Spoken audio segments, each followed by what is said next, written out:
ভাতের সাথে মাছ, মাংস, ডিম যাই থাকুক না কেন, ডাল হলে কিন্তু বাঙালি আর কিছু চায় না। আমি তো আবার এমন মানুষও দেখেছি যারা তিন বেলাই ডাল পছন্দ করে, মানে তাদের 3 বেলাতেই ডাল চাই। মসুরের ডাল রান্নার জন্য ডালের মধ্যে পেঁয়াজ আর মরিচ দিয়ে আর কয়েকটা রসুনের টুকরো দিয়ে সিদ্ধ করে নিয়েছি। খুব ভালোভাবে সেদ্ধ করে নিয়েছি। যখন সেদ্ধ হয়ে গেছে তখন এর মধ্যে দিয়ে দিয়েছি হলুদ আর লবণ।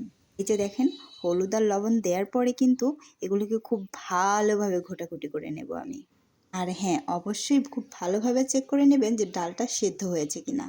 ডালটা যত ভালো সেদ্ধ হবে, ডালের ঝোলটা খেতে তত বেশি মজা হবে। তাই নাড়াচাড়া করে দেখছিলাম ডালটা সিদ্ধ হয়েছে কিনা।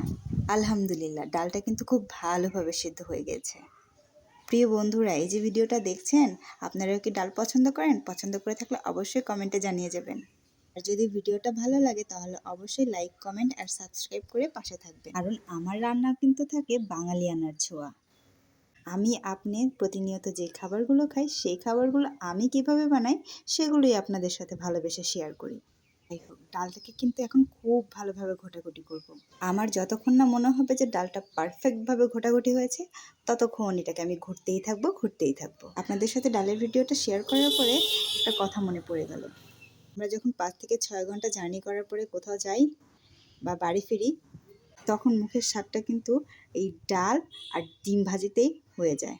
মানে 5-6 ঘন্টা পরে জার্নির পরে যদি বাড়িতে ফিরে যাই, তখন যদি ডাল আর ডিম পাই, তাহলে কিন্তু খাওয়াটা জম্পেশ মজার হয়ে যায়।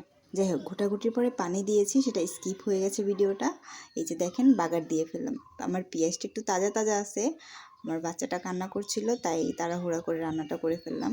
আর ডাল বাগারে অবশ্যই পাঁচফোড়ন, জিরা আর কালো জিরাটা ব্যবহার করবেন, ডালের স্বাদটাই চেঞ্জ হয়ে যাবে। প্রিয় বন্ধুরা, আমার ভিডিওটা যদি ভালো লাগে তাহলে অবশ্যই সাবস্ক্রাইব করে পাশে থাকবেন।